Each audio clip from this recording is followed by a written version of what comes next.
বন্ধুরে আমার ধীরে ধীরে ধীরে ধীরে একক যুদ্ধের পায়সারা হতে হতে ইমাম হুসাইন রাদিয়াল্লাহু তাআলা আনহুর সাথে যুদ্ধ শুরু হবে কিন্তু ইমাম হুসাইনের সাথে যুদ্ধ করতে কিন্তু কেউ সাহস করতেছে না। একটা পর্যায়ে বন্ধু তারা চতুর্দিক থেকে আক্রমণ করলেন, যুদ্ধ শুরু করলেন। আলী আকবর বন্ধু তিনি কি করলেন, ইমাম হুসাইন রাদিয়াল্লাহু তাআলা আনহুর কাছে সাহায্য চাইলেন, অনুমতি চাইলেন, অনুমতি ওনাকে দেওয়া হলো। হযরত আলী আকবর যুদ্ধের ময়দানে চলে গেল। যুদ্ধের ময়দানে যাওয়ার পরে বন্ধু এবার কি করলেন, ওনার সাথে যুদ্ধ শুরু হয়ে গেল। যুদ্ধ করতে করতে করতে করতে করতে করতে বন্ধু 3 দিন কিন্তু তাদের কোনো পানি নাই, কি নাই, ফুরাত নদীর পানি তাদের জন্য 3 দিন বন্ধু বরাদ্দ। বন্ধু 3 দিন পর্যন্ত কোনো পানি পান করতে পারে না, 3 দিন পানি ছাড়া থাকা যায়নি। এরকে শুনিয়ে দিলাম তাহলে রাসূলের একজন সদস্য আহলে বাইতের তার মর্যাদা অনেক কিনা বেশি। আমার নবী জানিয়ে দিয়েছেন ইমাম আলী মাকাম হযরত আলী রাদিয়াল্লাহু তাআলা আনহুর বিবি হলো মা খাতুনে জান্নাত ফাতিমা, যার নাম হলো উম্মে হাবিবা, যিনি প্রাণের নবী যাকে মা বলে রাখতে।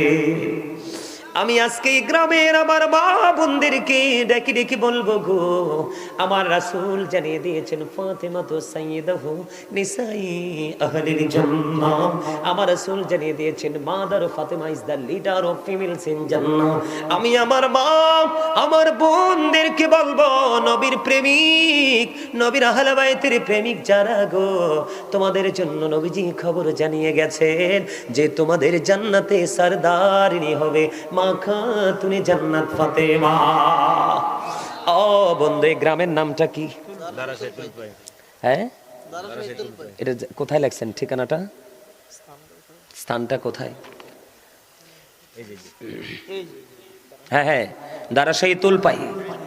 দারাশাহী তুলপাই গ্রামের আমার যুবক বন্ধুরা, তোমরা অনেক যুবক এখানে নিশ্চয়ভাবে বসে আছো। আমি তোমাদেরকে চমৎকার একটা মেসেজ দিতে চাই রে। বন্ধু নবীর ইজ্জত ছিনিয়ে নেওয়া, নবীর ইজ্জতকে ছোট করা, আহলে বাইতের ইজ্জতকে ছোট করা। অনেক মৌলবী তোমাদের সামনে আসবে, অনেক মিষ্টি মিষ্টি কথা বলবে।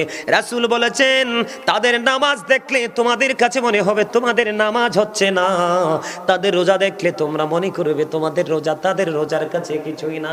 তাদের কোরআন তেলাওয়াত এত মধুর হবে রে, কিন্তু জিহ্বার হুলকুমের বাইরে যাবে না।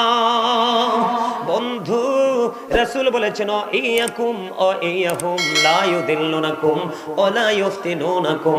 রাসূল বলেছেন তোমরা তাদের থেকে দূরে থাকো, তাদেরকেও তোমাদের থেকে দূরে রাখো, কারণ তাদের সাথে মিশলেই তোমরা পথভ্রষ্ট হবে, ফিতনায় পড়বে। তারা যেন তোমাদেরকে পথভ্রষ্ট করতে না পারে, ফিতনায় ফেলতে না পারে, এই জন্য তাদের মিষ্টি কথায় তোমরা কি হইও না, কান দিও না।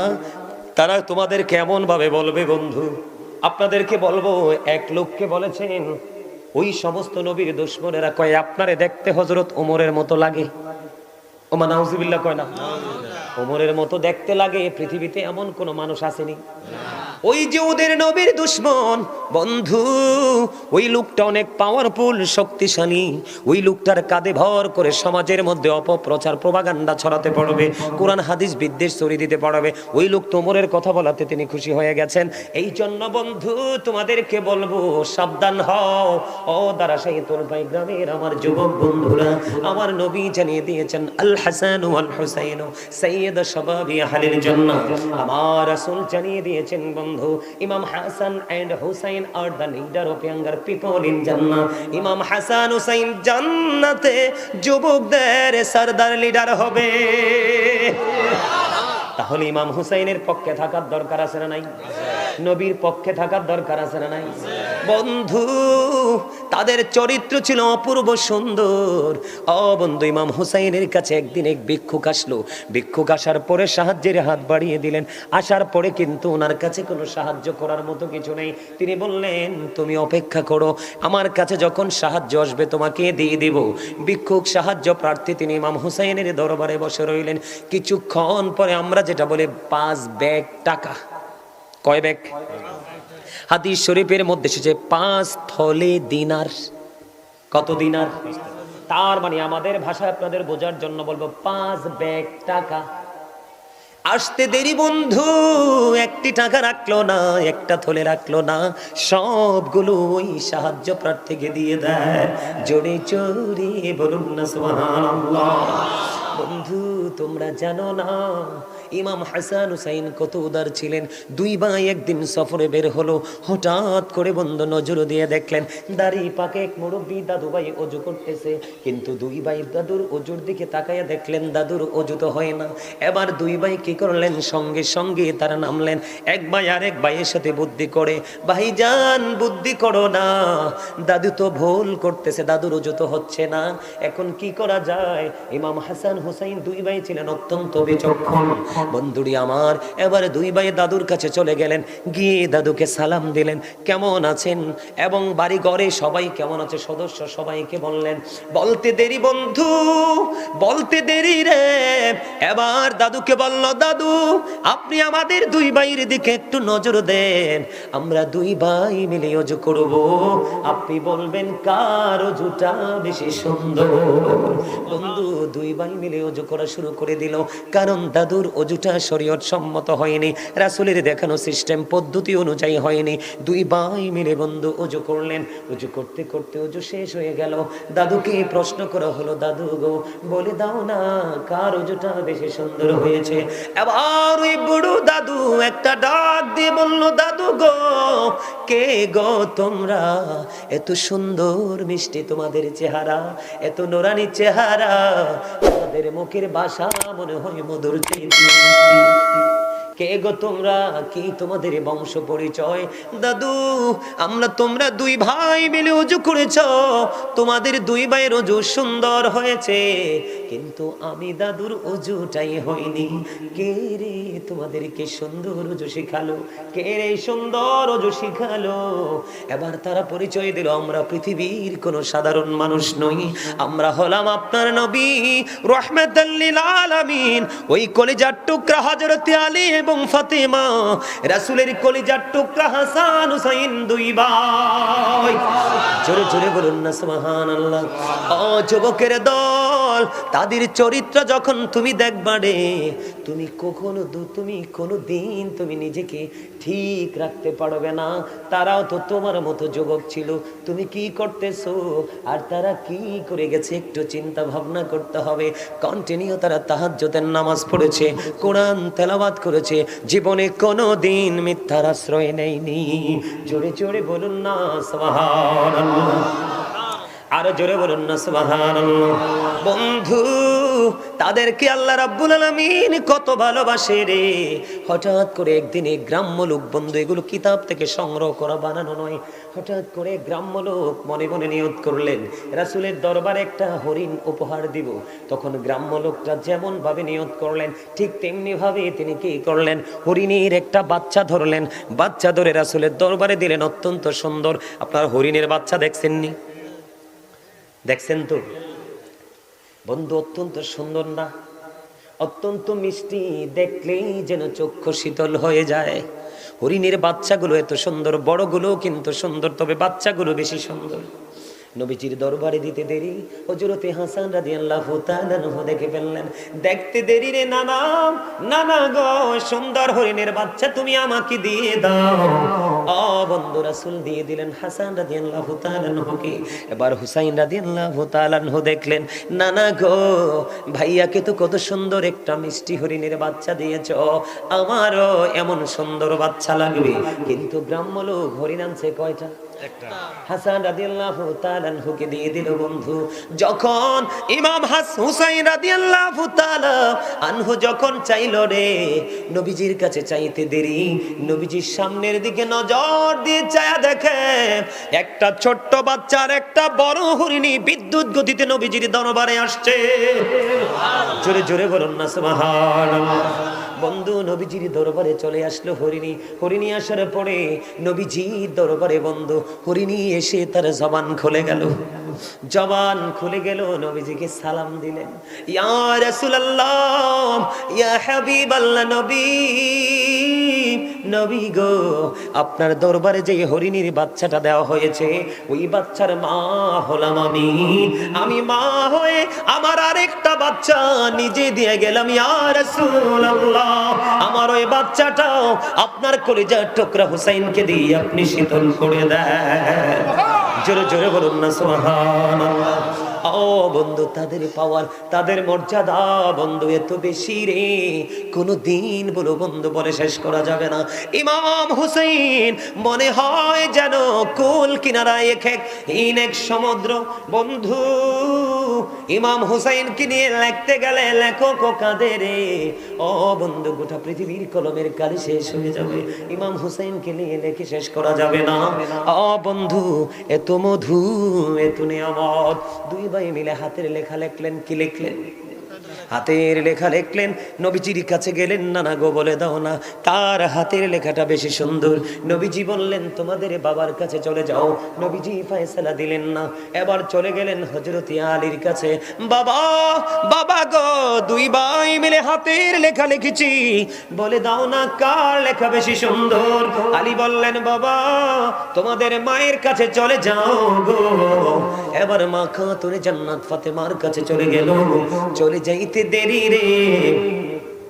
ও বন্ধু, যাওয়ার পরে বললেন মা, মা গো, দুই ভাই মিলে হাতের লেখা লিখলাম। কি করলাম? দুই ভাই মিলে হাতের লেখা লিখেছি, বলে দাও না কার হাতের লেখাটা বেশি সুন্দর। এবার এই কথা বলার পরে মা খাতুনে জান্নাত বললেন বাবা, আমার কাছে 60টা মতি আছে। কয়টা? এদিকে তাকান, কয়টা মতি? 60টা মতি আছে। মা খাতুনে জান্নাত ফাতেমা ডাক দিয়ে বললেন, আমি তোমাদের সামনে একটা একটা করে মতি নিক্ষেপ করব, তোমরা যে বেশি কুড়াতে পারবা তার লেখা বেশি সুন্দর বলে গণ্য হবে। এই কথা বলার পরে বন্ধু, মা খাতুনে জান্নাত ফাতেমা একটা একটা করে মতি নিক্ষেপ করতে শুরু করলো। একটা একটা করে মতি নিক্ষেপ করতে করতে করতে করতে বন্ধু, দুই ভাই মিলে তিনটা করে 6টা কুড়ালেন। কয়টা? তিনটা করে 6টা কুড়ালেন। আর আছে কয়টা? একটা। বন্ধু, আরেকটা মতি নিক্ষেপ করার আগে রে সঙ্গে সঙ্গে আল্লাহ রাব্বুল আলামিন জিবরাইলকে একটা ডাক দিলেন। জিবরাইল জলদি করে যা রে ফাতেমার দরজায়। ফাতেমা যখন একটা মতি নিক্ষেপ করবে রে, তখন তুমি একটা মতিকে 2 ভাগ করে 2 ভাইয়ের ভাগে দিয়ে দিও। যেমন কথা বন্ধু, এতক্ষণ মা ফাতেমা একটা করে মতি নিক্ষেপ করে আস্তে আস্তে করে 2 ভাই তিনটা করে 6টা কুড়িয়ে নিল। মা ফাতেমা নিক্ষেপ করতে দেরি রে, সঙ্গে সঙ্গে বন্ধু মুঠিটা 2টা টুকরা হয়ে গেল। 2 ভাই অর্ধেক করে কুড়িয়ে নিল। এবার মা ফাতেমা একটা ডাক দিয়ে বললেন, বাবা গো, তোমরা 2 ভাইয়ের হাতের লেখাই বেশি সুন্দর, সমান সুন্দর, কম আর বেশি নাই। জোরে জোরে বলেন না সুবহানাল্লাহ। তাহলে তাদেরকে আল্লাহ ভালোবাসে কি বাসে না? কথা বলেন না কেন? ইসমাইল আলাইহিস সালামের পায়ের গোড়ালিতে যদি জমজম হতে পারে, ইসমাইল আলাইহিস সালামের চাইতে দাম ইমাম হুসাইনের কম না বেশি? কথা বলেন না কেন? তাহলে 61 হিজরিতে কারবালা হলো। ইমাম হুসাইন যদি চাইতো কারবালাকে বন্যা হতে পারতো না। বন্ধু, ইমাম হুসাইন কিছু চাইনি রে, এটা ইমানদার নবী প্রেমিকের জন্য একটা শিক্ষার জায়গা রেখে গেছে। কথা বলেন না কেন? তুমি দুঃখ পেলেও, যন্ত্রণা পেলেও, শত্রুর সামনে মোকাবেলা করতে গেলেও তুমি কখনোই পিছপা হইও না। সত্যকে বিজয়ী করার জন্য শেষ পর্যন্ত তোমাকে দাঁড়ায়া থাকতে হবে। বন্ধুরে আমার, 61 হিজরিতে কারবালা হয়েছে। আপনারা জানেন না, ইয়াজিদের উপদেষ্টা যিনি ছিলেন ছিল শারজুন বিন মানসুর রুমি। আপনারা শুধু আমার বিষয়গুলো, কথাগুলো আপনারা কোট করবেন। ইহুদিরা মুসলমানের বন্ধু না শত্রু? আল্লাহ রাব্বুল আলামিন পবিত্র কালামে হাকিমে বলেছেন,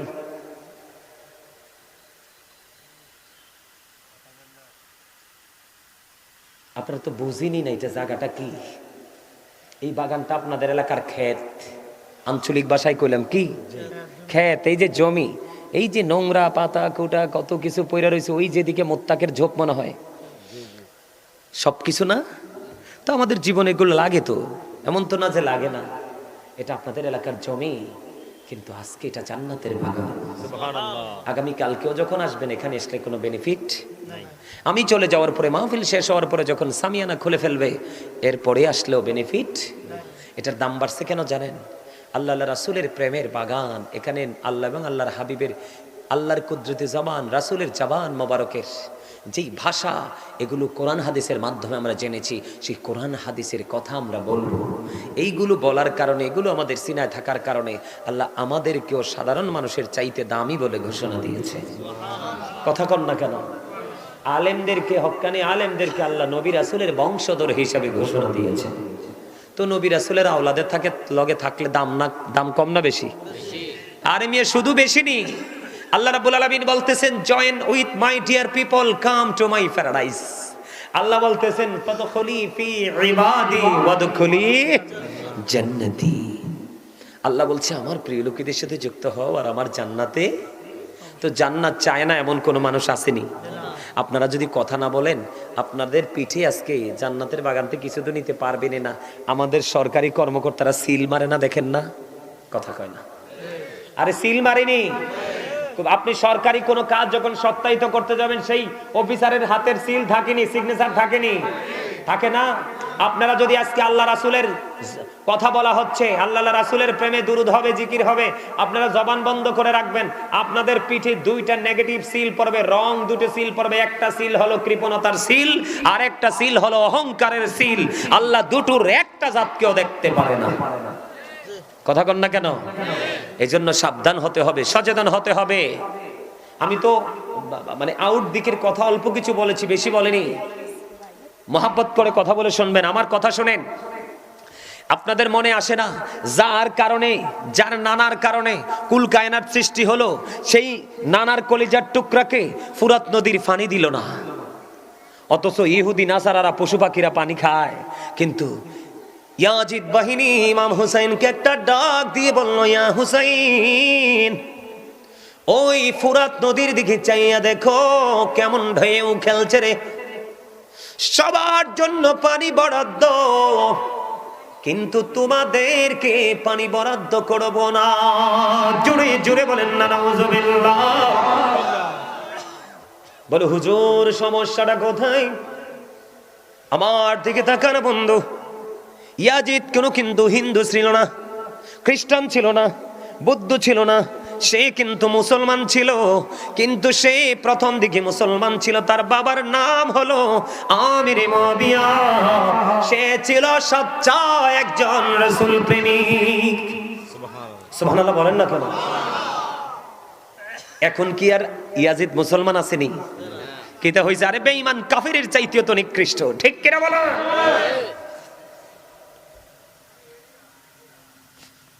বন্ধুরে আমার, মন দিয়ে শোনেন, ইয়াজিদের চরিত্রটা কেমন ছিল।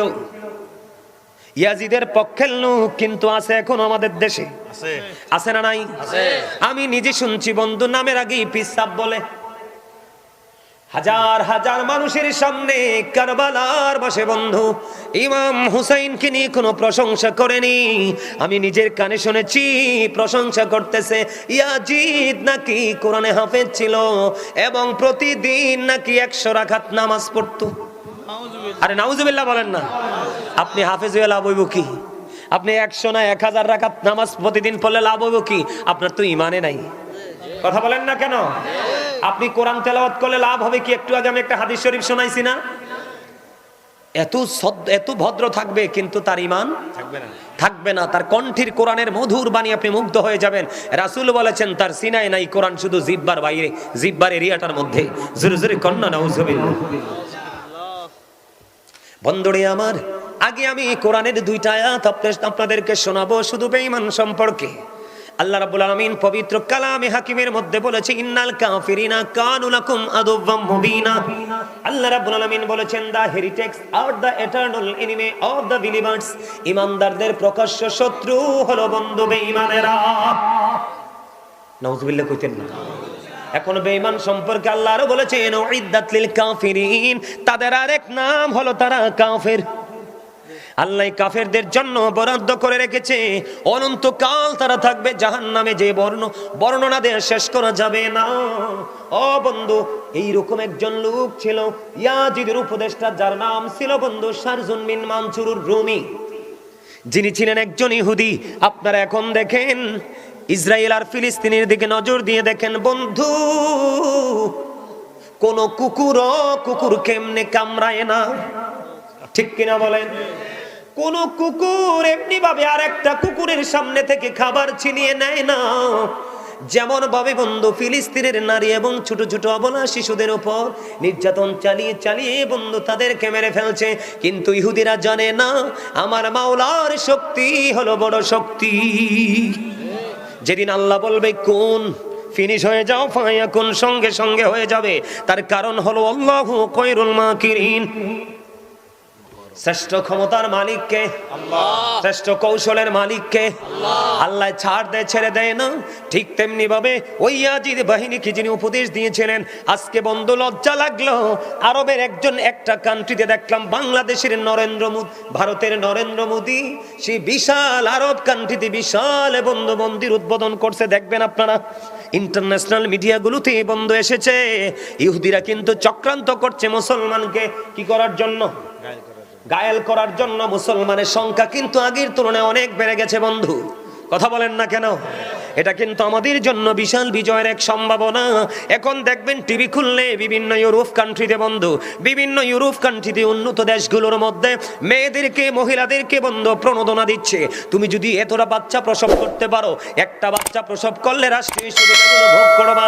তাদের এই বাচ্চা প্রসব মূল টার্গেট নয়, তাদের মূল টার্গেট হলো মুসলমানের জনগোষ্ঠীকে ওভারটেক করে, তাদের জনগোষ্ঠী বৃদ্ধি করে মুসলমানের সবচেয়ে বড় শক্তিকে ধ্বংস করা। বিজয়ী কি তারা হতে পারবে? না।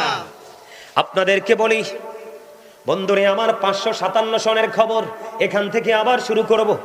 টাইম আছে নি? ওয়াজ চললে সমস্যা নাই তো? আপনারা কোনো বিরক্ত হবেন নি আবার? আমার কিন্তু যদিও প্যান্ডেলটা আইসা সত্যি আমার পছন্দ হয় নাই, অহংকার করে কই নাই। আমার এই ফাগলার ফোন পাইয়া আমি মনে করছি একটা মোটা সুটা বড় একটা প্রোগ্রাম হইব না, ইয়ে দিয়ে একবারে শুরু। আমারে কইতেছে হুজুর টেনশন করেন না, সবই প্রেমিক। সুবহানাল্লাহ করুন না। আমারে কিন্তু আইতে আইতে কইছে হুজুর মন খারাপ করেন না, 99% প্রেমিক। কার প্রেমিক? রাসূল প্রেমিক। কারণ রাসূল প্রেমই হলো ঈমান। আলা আলা ঈমান আল ঈমান লা মুহাব্বাতা লা। নবীর প্রেম নাই তো কিচ্ছু নাই। আপনি দেখেন নবী ছাড়া কি কোরআন বুঝতে পারা সম্ভব? হাদিস বোঝা সম্ভব? নামাজ সম্ভব? রোজা সম্ভব? কোনো কিছু সম্ভব না। আপনার মিজানের পাল্লার জন্য যেই পুঁজি প্রয়োজন, প্রত্যেকটা পুঁজি আপনি নিতে হলে রাসূলকে প্রয়োজন, মাস্ট বি। ঠিক কেনা বলা আর জোরে। আরে কি মনে করছেন রাসূল কয় I am from the light of Allah and everything has been created from my light. আমি আল্লাহর নূর থেকে, সৃষ্টির সব আমি নবীর নূর মোবারক থেকে। সুবহানাল্লাহ কন্যা। নূর কইলে তো অনেকে মন খারাপ করে, কিন্তু ওয়ার্ড মিনিং তো জানে না, শব্দের অর্থ জানেন। এখন আমি কি করব বলেন তো? আচ্ছা এটা কি আলো না? এই লাইটটা দেওয়ার কারণে কি অন্ধকার দূর হয়ে গেছে না? এটাই তো নূর। এটা কি নূর?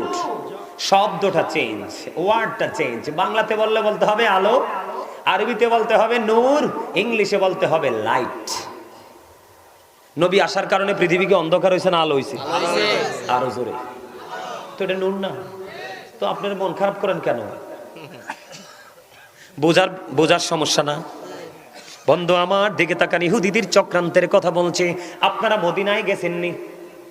মদিনায় জিয়ারত করছেন, এখানে লোক আসেননি? হাত তোলে দেখান। মদিনা শরীফ রাসূলের রওজা মোবারক জিয়ারত করছেননি? কি দিয়ে সীসা ডালা দেয়াল দেখছেন না? দেখছেন না শক্ত প্রাচীর নবীজির রওজা মোবারকের চারপাশে? কেন হলো বন্ধু? হৃদয় খুলে শোনো। 557 সনের খবর বন্ধু। ইহুদিরা নবীজির লাশ, দেহ মোবারক চুরি করার জন্য তারা চক্রান্ত করলো। তারা বুঝতে পারলো মুসলমানের বড় শক্তি হলো নবী মুহাম্মদ। রওজা থেকে সরাইতে পারলেই মুসলমানকে গায়েল করা যাবে বন্ধু।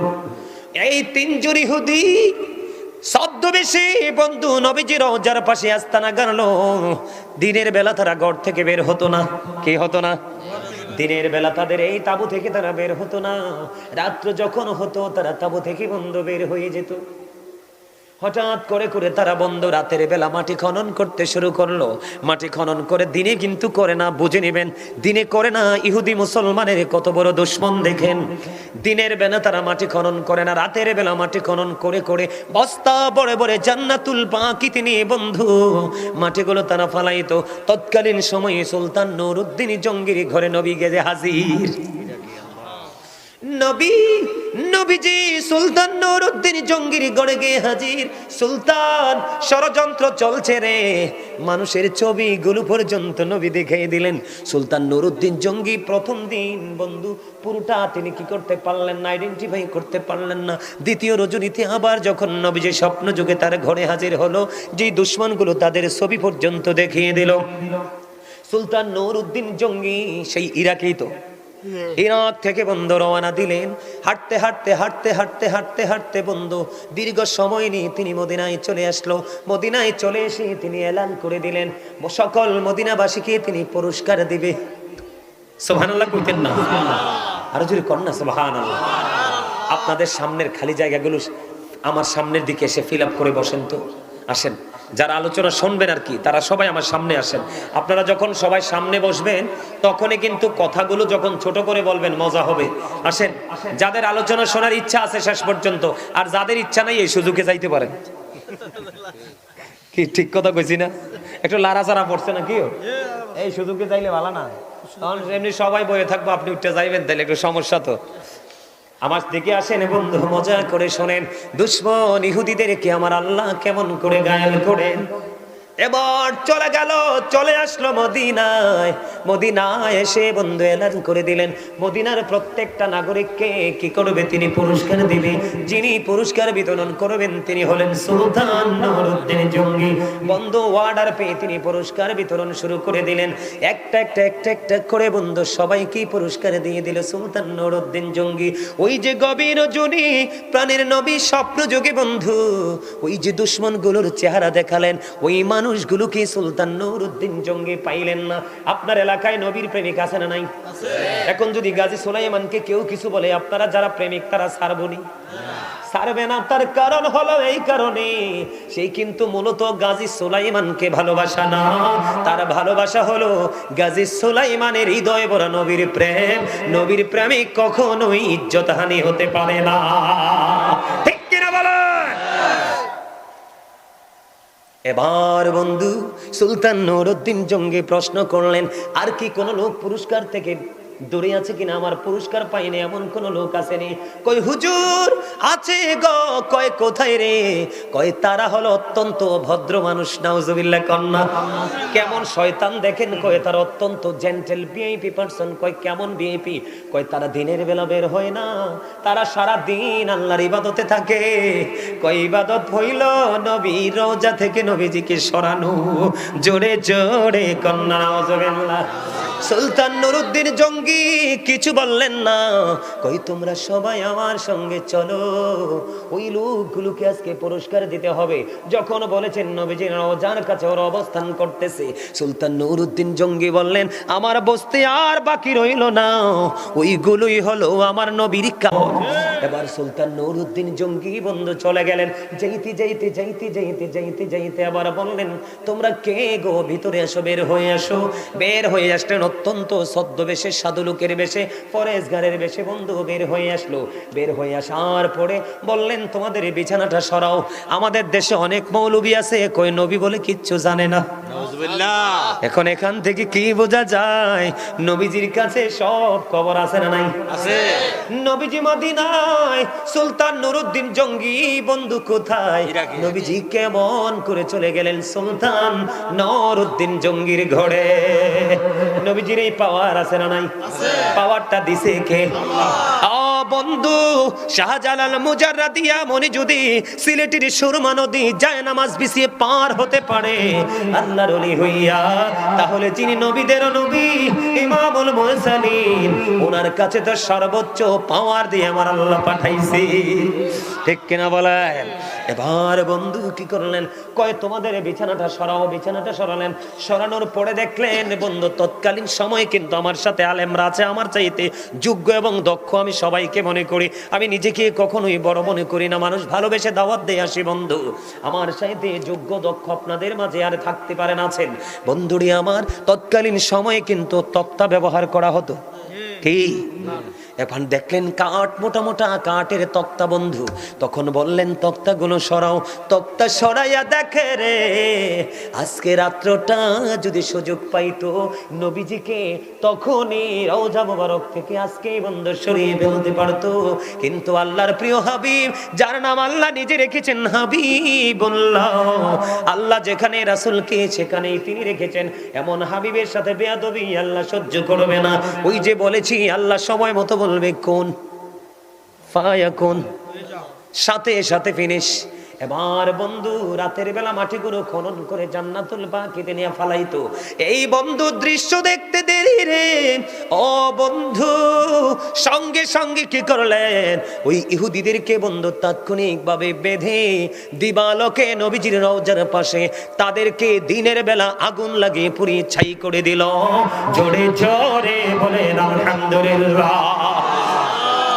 এই যে আগুনে পুড়িয়ে দিল বলে হুজুর কতটা যুক্তিযুক্ত। আমার পাশে আলেমরা বসে আছেন। আলী রাদিয়াল্লাহু তাআলা আনহু থেকে হাদিস বর্ণিত, আমার নবী বলেছেন ক্বালা মান সাব্বা নাবিয়া ফাকতুলুহু ওয়া মান সাব্বা সাহাবী ফাদরিবুহু। নবীর ইজ্জতের চাদর ধরে যারা টান দিবে, নবীকে যারা গালি দিবে, নবীর আজমতে যারা আঘাত করবে, নবীজি বলেছে উম্মত তাকে সঙ্গে সঙ্গে হত্যা করে ফেলো। সাহাবায়ে কেরামকে গালি দিলে, সাহাবীদের ইজ্জত নিয়ে টানাটানি করলে তাদেরকে তোমরা বাইন্দা পিটাও। হাদিস শরীফ। ওমা ডরাইছেন নি কোনো? সকলে কই নবী কি কইছিনি মারতো? আরে নবী শেষ তো কইছে দইরা, কইছে একবারে সেচ্চা ফিনিশ করে দাও, একবারে মাটির তলে। কোথায়? আরে মিয়া বুখারীতে এসেছে হাদিস খানা, নবীজির সাথে বেয়াদবি করার কারণে এক খ্রিস্টানের 3 দিন মাটি দেওয়ার পরে 3 দিনই মাটিটাকে আউট করে দিয়েছে। সর্বশেষে খ্রিস্টানের লাশ তার আপন স্বজনরা মাটির বাইরে ফেলে চলে গেছে। এটা পৃথিবীর কোনো মানুষের কাজ না, স্বয়ং গডের কাজ। নবী এমন পাওয়ারফুল জিনিস আপনারা তো বুঝেন না, কারণ নবীজি কত বড় নিয়ামত চর্চা করে। সারা পৃথিবীর পানিকে যদি কালি বানানো হয়, সারা পৃথিবীর গাছকে যদি কলম বানানো হয়, কোনোদিন নবীকে নিয়ে লিখে শেষ করা যাবে না, কিন্তু গাছ আর কলম শেষ হয়ে যাবে। তাহলে কি বুঝলেন এবার? বন্ধু তাদেরকে পুড়িয়ে ফিনিশ করে দিল।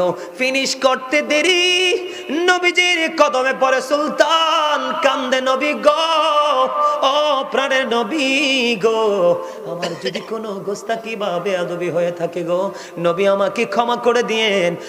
বন্ধু আবেগ আপ্লুত হয়ে সুলতান নুরউদ্দিন কাঁদতে কাঁদতে কাঁদতে কাঁদতে বন্ধু একেবারে এমন ইমোশনাল হয়ে গেলেন বন্ধু, যেটা বলা যায় না। তারপরে সেই সময়ে 557 সনে নবীজির রওজার চারপাশে সীসা ডালা দেওয়াল করা হয়েছে, জানে তারা পৃথিবীর কোনো কুচক্র যেন কোনো দিন রওজা মোবারক থেকে নবীজিকে নিতে না পারে। জোরে জোরে সুবহানাল্লাহ। ঠিক তেমনি ভাবে বন্ধু আজ পর্যন্ত ইহুদিরা চক্রান্ত করছে, যেমনি করেছিলেন 61 হিজরিতে, যিনি জান্নাতে যুবকদের সর্দার হবে 2 ভাই, ইমাম হাসান হুসাইন 2 ভাই নবীজির কলিজার টুকরা। এই যে বন্ধু আবারও আসছে ইহুদির কাছে, তার নাম ছিল বন্ধু শারজুন বিন মানসুর রুমি, যিনি ইয়াজিদের উপদেষ্টা ছিল। তার কাজ ছিল বন্ধু দিনের বেলা বানর নাচানো, রাত্র যখন হতো মদের আসর বসাতো।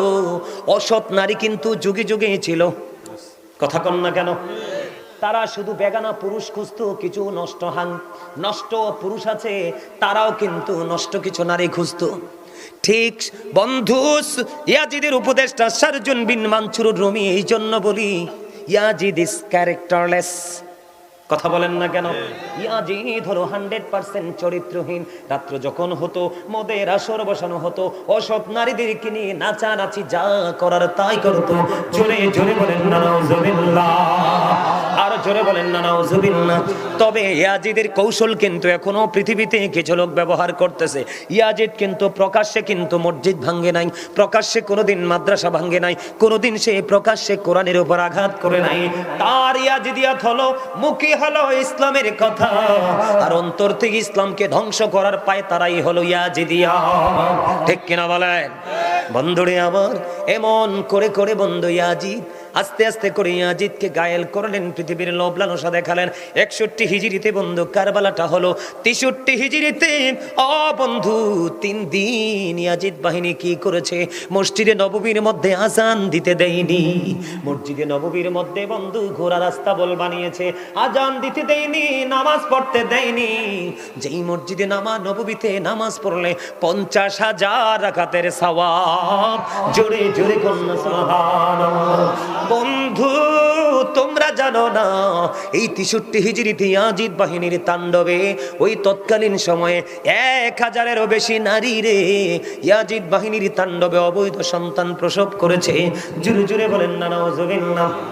আপনারা বলেন, তারপরেও কি ইয়াজিদের চরিত্র নিয়ে কথা বলা যাবে না? কথা কন না কেন? এমন একটা চরিত্রহীন। আমি মাঝখান দিয়ে একটু জায়গা রেখে এসেছি। আচ্ছা, মদ কি হালাল না হারাম?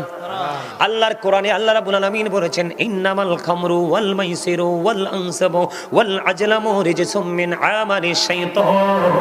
আল্লাহ বলেছেন, মদ, জুয়া, আপনাদের এলাকায় জুয়া খেলুন না আসেনি?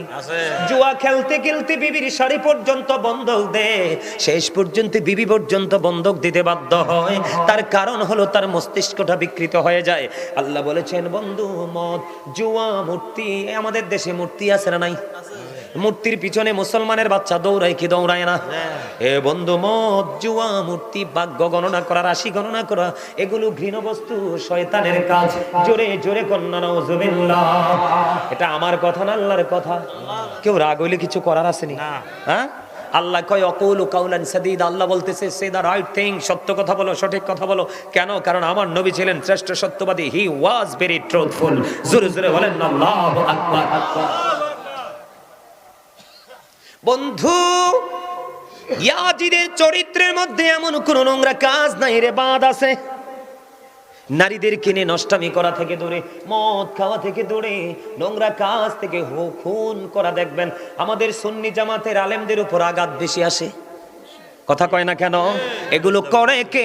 এগুলো করে ইয়াজিদের দোসররা। কথা কন না কেন? আরে জোরে। আপনারা বিশ্বাস হয় না? জীবনে শুনছেননি কোনোদিন কোন সুন্নি সংগঠন কোন বাতিলের গায়ে হাত দিতে? কিন্তু সুন্নিরা রাতের অন্ধকারে আঘাতপ্রাপ্ত হয়। এগুলো যেমনি করে ওই যে রাসূলের আহলে বাইতকে আঘাত করেছিল, ঠিক ধারাবাহিকতা তারা এখনো পর্যন্ত ধরে রাখে। দেখবেন নবীর প্রেমিক কথা বললেই কিন্তু তাকে 4টা-5টা সে ধরতে চায়, কিন্তু সাচ্চা নবীর প্রেমিকের কাছে কিন্তু 100 না 1 কোটি আসলেও লাভ নেই। বাংলাদেশের ইতিহাসে একটা নজিরবিহীন ঘটনা আছে, সেটা হলো বাংলাদেশের ইতিহাসে এই পর্যন্ত কোন নবীর প্রেমিকের সাথে বাহাস করে কোন বাতিল জিততে পারে নাই। কথা বলেন না কেন? আপনারা অনলাইন ঘেটে দেখবেন ইদানিং যে বাহাসগুলো হয়েছে কি নজিরবিহীন পরাজয় হয়েছে। কারণ নবীর প্রেম হলো ঈমান, ঈমানের শক্তি হলো একজন ঈমানদারের সবচেয়ে বড় পুঁজি। কথা কন না কেন? বন্ধুরে আমার, 700 সাহাবীকে অতর্কিতভাবে হত্যা করেছে। 63 হিজরিতে 1000-এরও বেশি মহিলাকে ধর্ষণ করেছে। বন্ধু, তারা অবৈধ সন্তান প্রসব করতে বাধ্য হয়েছে। বন্ধু, তৎকালীন সময়ে পবিত্র ভূমির রে 10,000-এরও বেশি মানুষকে অতর্কিতভাবে তারা হত্যা করেছে। তারপরেও কি বলবেন? ইয়াজিদ বাহিনী নিয়ে কথা বলা যাবে না। এদের লোভই ছিল শুধু পৃথিবীর লোভ লালসা। জোরে জোরে বলেন না নাউজুবিল্লাহ। বন্ধুরে আমার, দেখতে দেখতে দেখতে দেখতে বন্ধু আমার নবীজি চলে যাওয়ার আগে পৃথিবী থেকে উম্মে সালমা রাদিয়াল্লাহু তাআলা আনহাকে কিছু মাটি দিলেন। সালমা রে, মাটিগুলো তুমি যত্ন করে রেখে দাও। সালমা, এই মাটিগুলো যেদিন দেখবা রক্তে লাল লাল হয়ে গেছে রে, সেই দিনই মনে করবা আমার কলিজার টুকরা শহীদ হয়ে গেছে। বন্ধু, 61 হিজরি মুহররম মাসের 10 তারিখ দুপুর বেলা উম্মে সালমা রাদিয়াল্লাহু তাআলা আনহা তিনি চাইয়া দেখলেন নবীজি দুলাবালিতে দোসর হয়ে আছে। নবীজির হাতের মধ্যে বোতল ভর্তি রক্ত দেখা যায়।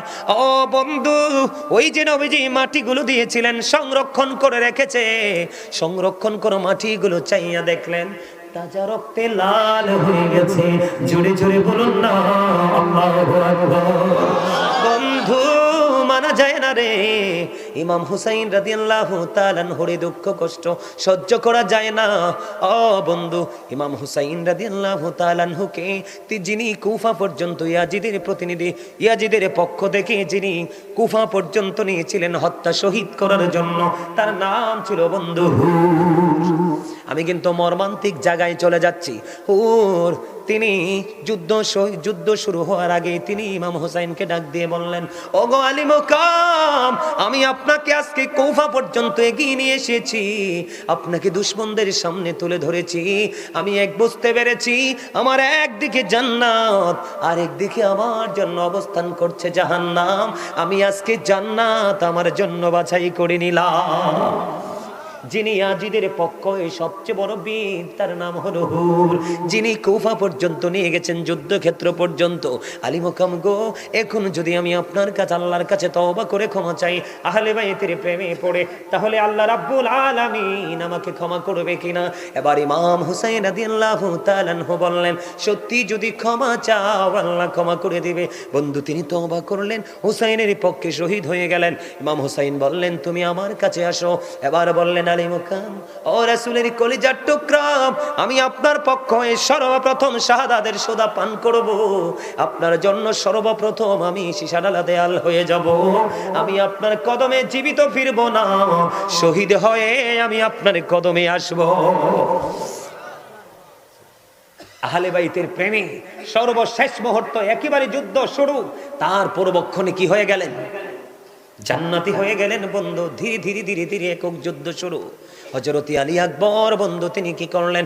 ইমাম হুসাইন রাদিয়াল্লাহু তাআলা আনহুর কাছে সাহায্য চাইলেন, অনুমতি চাইলেন, অনুমতি ওনাকে দেওয়া হলো। হযরত আলী আকবর যুদ্ধের ময়দানে চলে গেল। যুদ্ধের ময়দানে যাওয়ার পরে বন্ধু এবার কি করলেন? ওনার সাথে যুদ্ধ শুরু হয়ে গেল।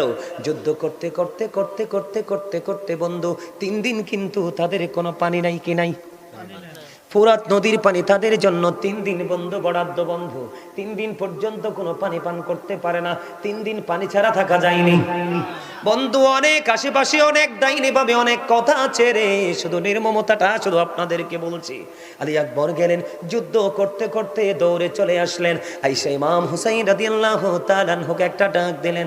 ডাক দিয়া বললেন, বাবা, বাবা গো, আমাকে একটু পানি দাও না, আমি ওই ইয়াজিদ বাহিনীর উপর হায়দারি আক্রমণ চালাবো। এবার ইমাম হুসাইন জিহ্বা শুষ্ক, জিহ্বাটা বের করে দিল, ডাক দিয়ে বলতেছেন, বাবা গো, আমার কাছে পানি নাই রে, আমি কেমন করে তোমাকে পানি দিব গো বাবা? আমার যখন পানির তৃষ্ণা লাগতো, আমি আমার কলিজার টুকরা নানার কাছে যাইতাম। আমার নানার জিহ্বা মোবারক যখন বের করে দিত, আমি জিহ্বা চষে চষে আমার পানির তৃষ্ণা মিটাতাম। বাবা গো, জিহ্বাটা বের করে দিলাম গো, আমার জিহ্বাটা তুমি চষে নাও। এই শুষ্ক জিহ্বাটা চষলেন বন্ধু। চষতে চষতে চষতে চষতে এখান থেকে বের হয়ে চলে গেলেন আবার যুদ্ধের ময়দানে। যুদ্ধের ময়দানে যুদ্ধ চলতেছে। হঠাৎ করে বন্ধু বাবা বলে একটা চিৎকার করলেন। চিৎকার করতে দেরি যাইয়া দেখ